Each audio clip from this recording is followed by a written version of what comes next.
the mountain is situated. There's a lot of ups and downs and ins and outs. They can get in there, but they'll use about 300. They look at a lifespan of another 125, 150 years, provided that the death rate stays as it is.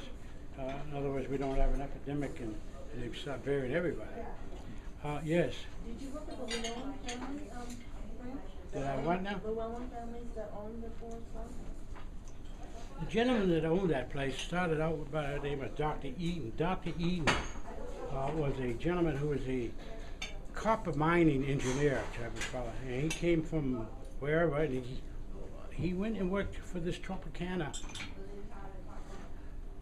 cemetery in Glendale. And Glendale was an old, ugly cemetery. And Dr. Eaton took that, put it. He became a counselor like I was, who walked knocking on doors and asking people to buy cemetery property in advance.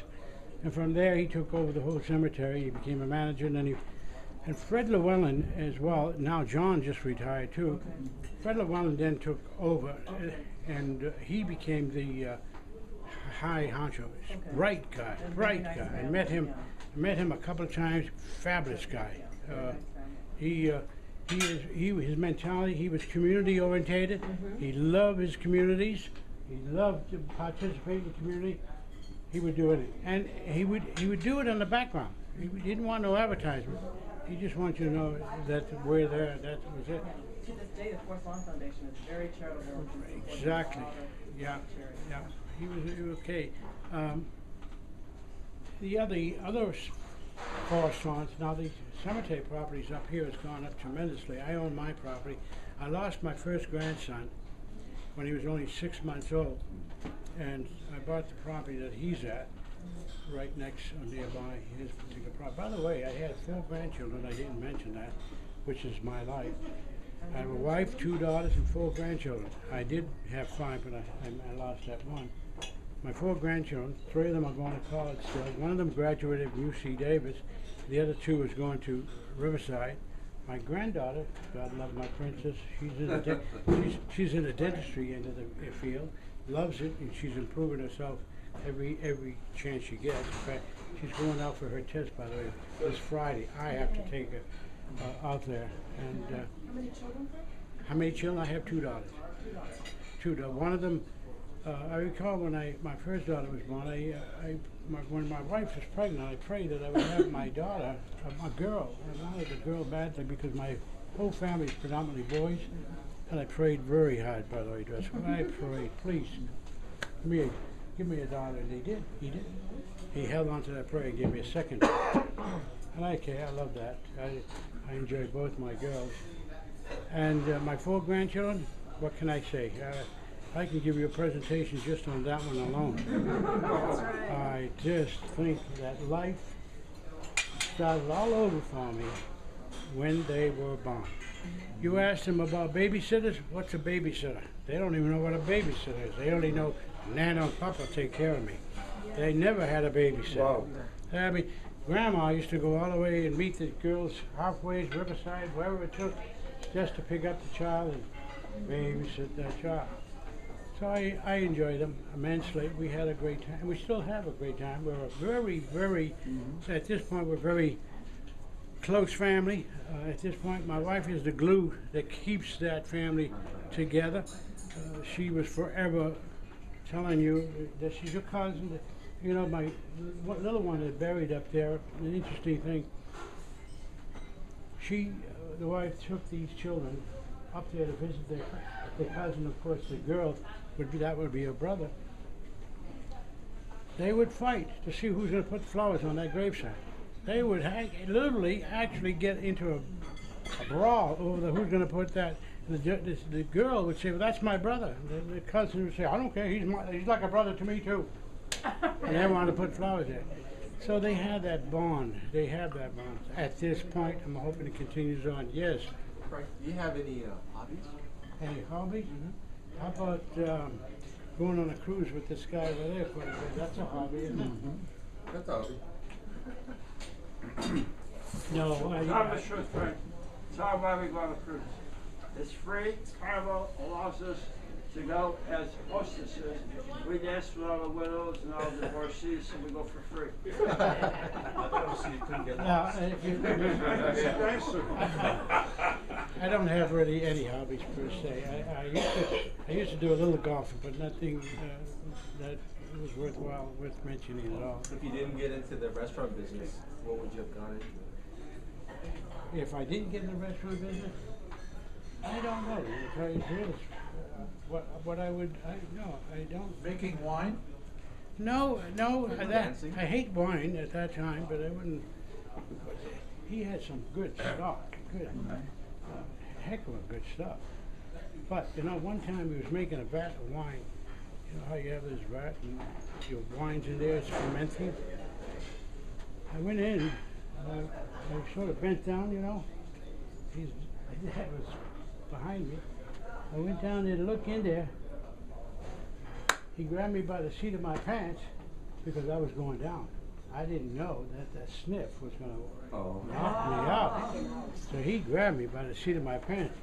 And by the time I got back on my feet, I said, what happened? He said, son, don't ever do that. He said, you were ready to get inside the vat, or you were smelling the fumes. And that was bad for you. Can I check my book? I want to see if I have any. You know, I used to, at one time was a seamstress. Did I mention that? I loved sewing machines. I'll tell you what happened.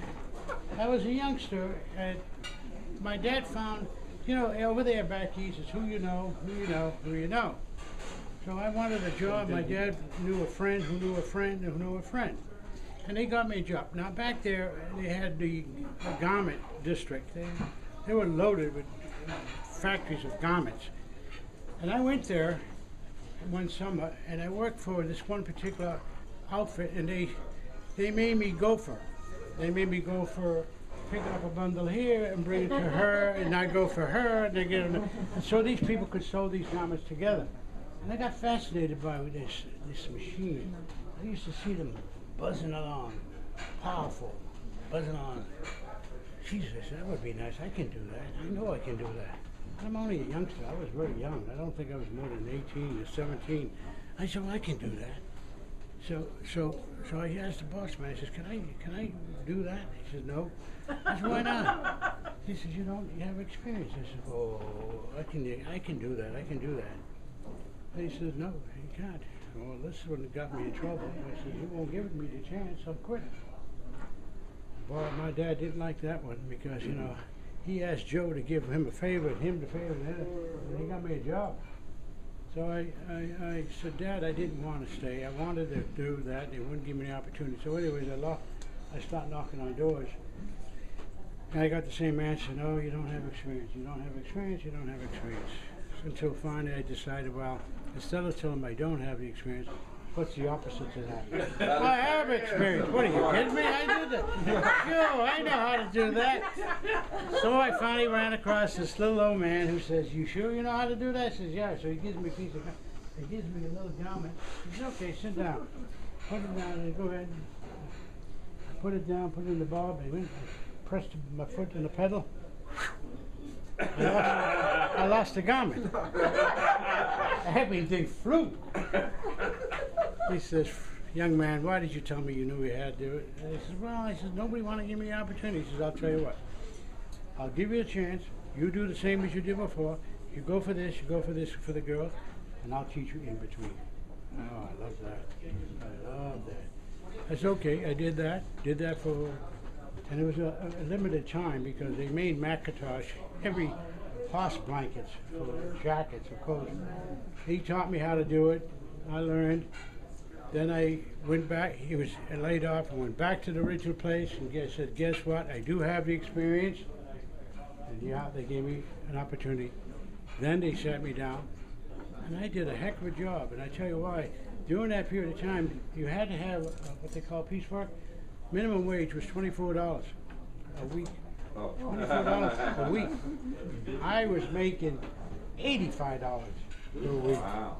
3 times that figure. These poor little old ladies that were sitting me nearby, they were not making their minimum.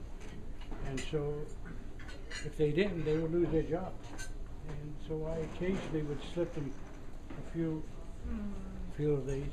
But I want to tell you how I got out of it quickly. And how I got out of the seamstress was that the overcoats are made from here, sleeves are made from here to here. Well, they came in with this new thing called raglan, which there's no shoulder, it just goes all the way up. Well, it makes common sense. If you're paying me from here to here, you're certainly going to have to give me additional money from here to here. Now, I'm a young punk kid, and by the way, spoiled at that. Remember, I'm the youngest of the family. I'm spoiled, and I know that. Now I do. Anyways, I said, I want more money. They said no. We went back. There's a union company. The union says no. The union went to they said no. They took me in the office, and I'm telling you, you didn't see there were so many heavies there, it was unreal. You talk about heavy. The office was like this. They all didn't want me to have more money. They said no. They said no. I said goodbye. I walked out, and I was heading to my locker to get my stuff, when all of a sudden one of the union officials says, Frank, what are you doing? I says, Joe, nobody, I'm not hanging around. Long story short, he says, look, let's renegotiate. I said, what's there to negotiate? You said no. Anyways, they turned around, we went back to the main power to be. I got what I wanted. Because they knew that my production at that time was a heavy, but I had an ace in the hole. That is, I was getting close to going to service. So it really didn't matter to me whether I stood or whether I didn't stay. However, I was more or less the leader of these ladies, which was about 10 of them. And you're talking about ladies that would not leave their bench because they couldn't afford to take a break. They couldn't even afford to take lunch, let alone that. It was a very sad status situation. And after I got what I wanted, Uncle Sam says, come on, and I decided, well, that's it, I quit. And I'm glad I did, because they reaped in whatever I did for them. And that's my life. So if you want me to do it again, in 50 years from now, I'll be glad to do it. We have it on video.